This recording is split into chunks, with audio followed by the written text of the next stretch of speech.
Parce que leur mémoire est courte, les hommes accumulent d'innombrables pense-bêtes.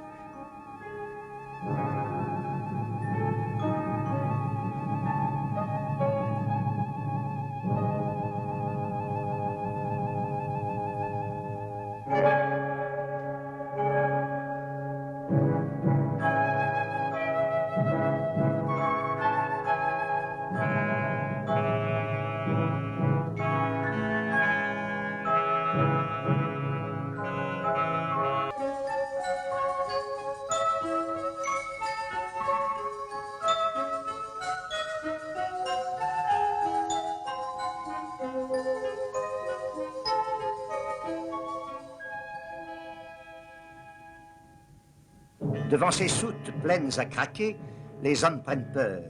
Peur d'être submergés par cette multitude d'écrits, par cet amas de mots. Alors, pour garantir leur liberté, ils construisent des forteresses.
À Paris, c'est à la Bibliothèque nationale que les mots sont emprisonnés. On y trouve tout ce qui s'imprime en France. Tous les signes que la main de l'homme a tracés sont représentés dans le plus riche de ses départements, celui des manuscrits.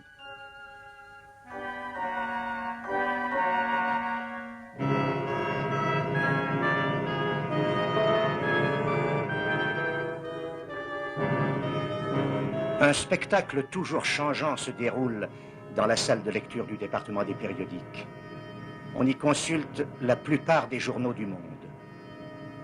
Au cabinet des estampes sont conservées toutes les images, qu'elles soient gravées, lithographiées ou même photographiées. C'est un musée.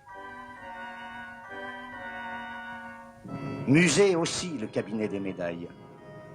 C'est Louis XIV qui, le premier, y rassembla des trésors.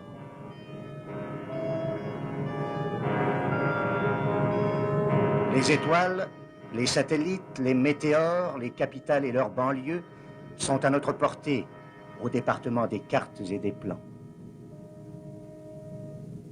Édifiée en un temps où l'on imprimait peu, la Bibliothèque nationale s'enrichit maintenant de quelques 3 millions de volumes par siècle. Pour éviter l'éclatement, perpétuellement, elle s'enfonce plus avant dans le sol, elle s'élève plus haut dans le ciel.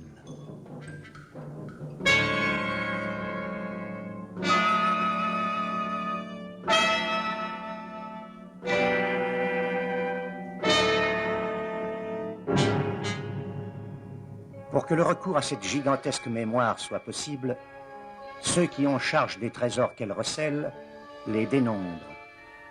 Ils les trient, les analysent, les classent, les numérotent méthodiquement. Il a fallu des siècles pour inventorier les 6 millions de livres, les 5 millions d'estampes conservées à la nationale. Travail indispensable car sans catalogue, cette forteresse ne serait qu'un pays sans route. Il a fallu concevoir des disciplines qui, avec le temps, se sont muées en lois. Pour inventorier la masse de nos connaissances, il a fallu recourir aux mots-clés.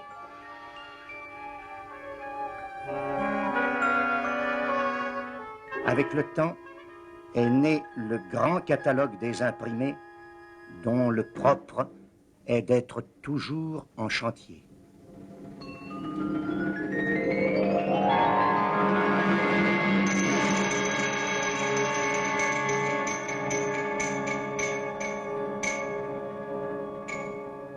Mémoire exemplaire, la Nationale emmagasine tout ce qui s'imprime en France.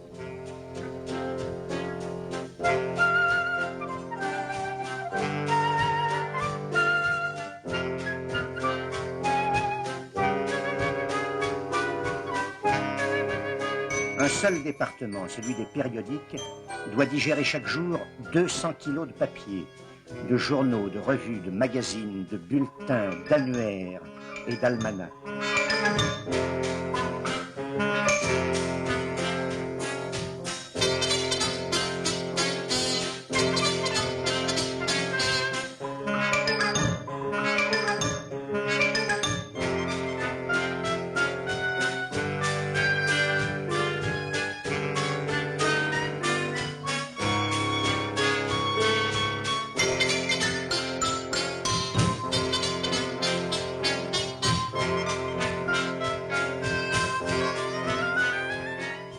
Dépareiller, une collection perd sa valeur.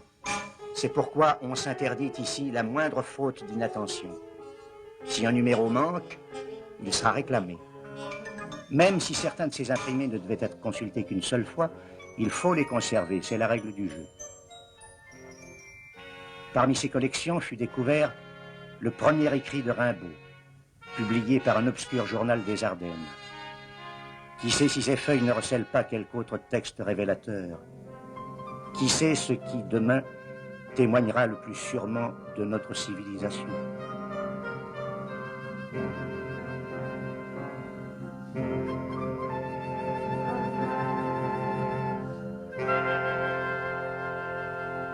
Il y a 4 sources d'enrichissement pour la Bibliothèque nationale. Les dons, les achats, les échanges, et la principale, le dépôt légal. Institué au XVIe siècle, il oblige éditeurs et imprimeurs à livrer à la Nationale plusieurs exemplaires de chaque ouvrage publié.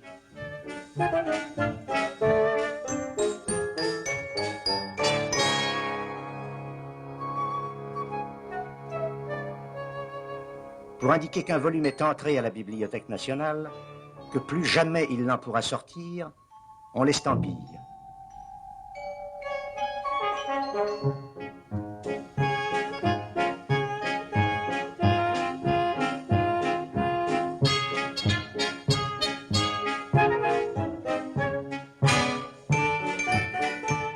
L'ouvrage déposé est d'abord représenté dans le fichier où figurent tous les éditeurs de France. Puis il est inscrit sur le registre des entrées. Sa fiche signalétique est établie sommairement.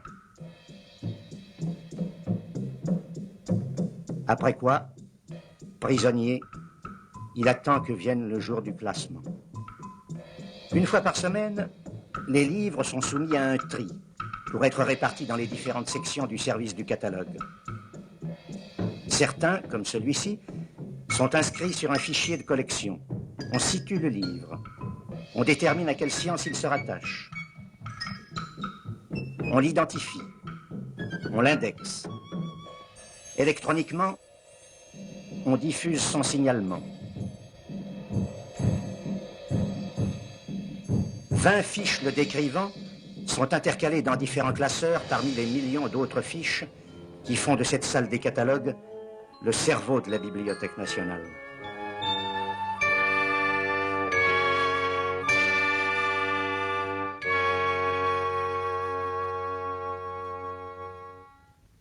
Rondé, ce livre n'échappera à aucune recherche. Une lettre, des chiffres désignent la tablette qu'il occupera dans l'un des magasins. Catalogué, le livre va rejoindre le point précis qui lui est imparti dans le dédale d'un rayonnage long de 100 km.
Voici le livre dans son décor. Bientôt cet antique grenier disparaîtra. En effet, depuis 20 ans, des métamorphoses successives tendent à faire de la Nationale la bibliothèque la plus moderne du monde.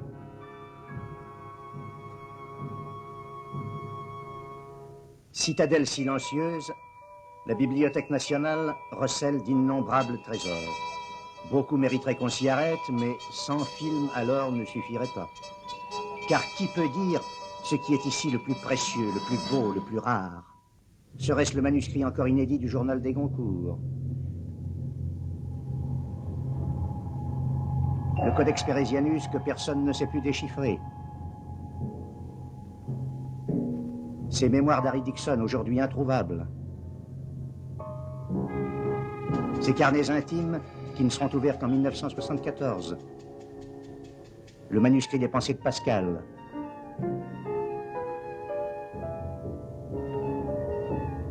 Ou l'ensemble des écrits d'Émile Zola? Le caillou de Bagdad et les joyaux qui l'entourent?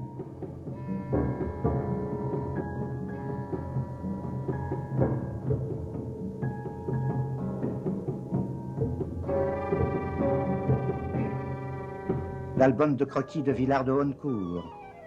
Ou bien encore ce médaillé royal, ces manuscrits géants de Victor Hugo, la map monde de Cabot, cette reliure aux armes d'Henri II, ce livre, le premier imprimé à Paris, l'Évangéliaire de Charlemagne, l'Apocalypse de Saint-Sévère, ce Mantegna, ce Dürer, ce Redon. Ces richesses, il faut les préserver. C'est pourquoi l'air est contrôlé, l'atmosphère corrigée. Une machinerie, pareille à celle du capitaine Nemo, maintient une température constante, favorable au papier, au cuir, au parchemin.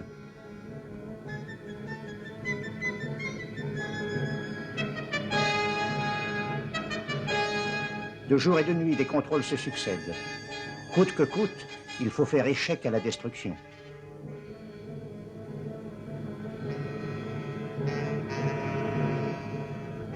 Un onguent savant préserve les reliures. On restaure les écrits des civilisations disparues. Les trous d'insectes sont obturés. Les feuilles éparses encollées. On vaccine les livres. On les gaine. Un rempart de plastique isole les cartes et les plans.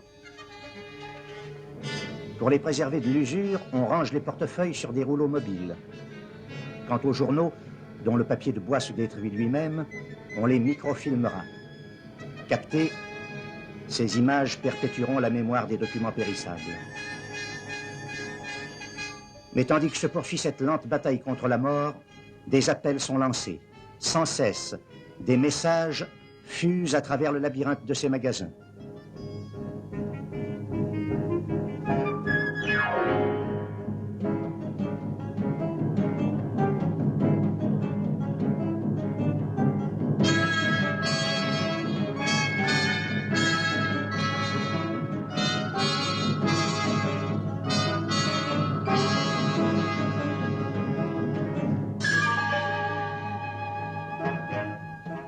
Le livre trouvé, une fiche prend sa place. C'est son fantôme.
Un dernier contrôle, une dernière vérification de l'identité du livre et de son bulletin.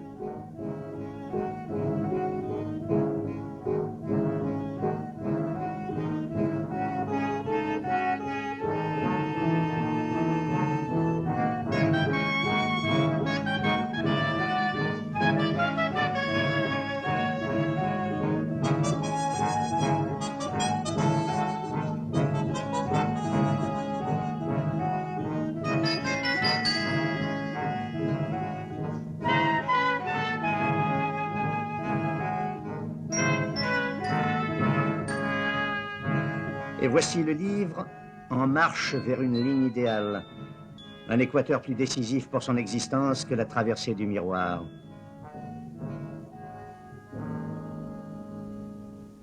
Ce n'est plus le même livre.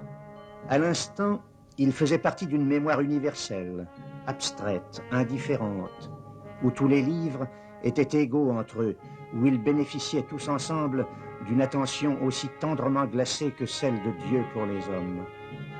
Et le voici choisi, préféré, indispensable à son lecteur, arraché à sa galaxie pour nourrir ces faux insectes croqueurs de papier, irrémédiablement différents des insectes, en ceci qu'ils sont attelés chacun à une besogne distincte.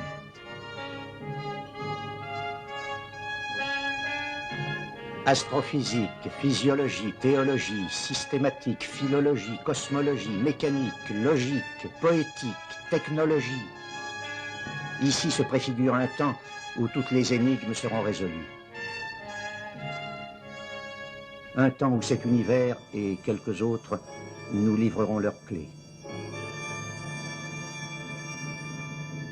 Et cela, simplement parce que ces lecteurs, assis devant leurs morceaux de mémoire universelle, auront mis bout à bout les fragments d'un même secret, qui a peut-être un très beau nom, qui s'appelle le bonheur.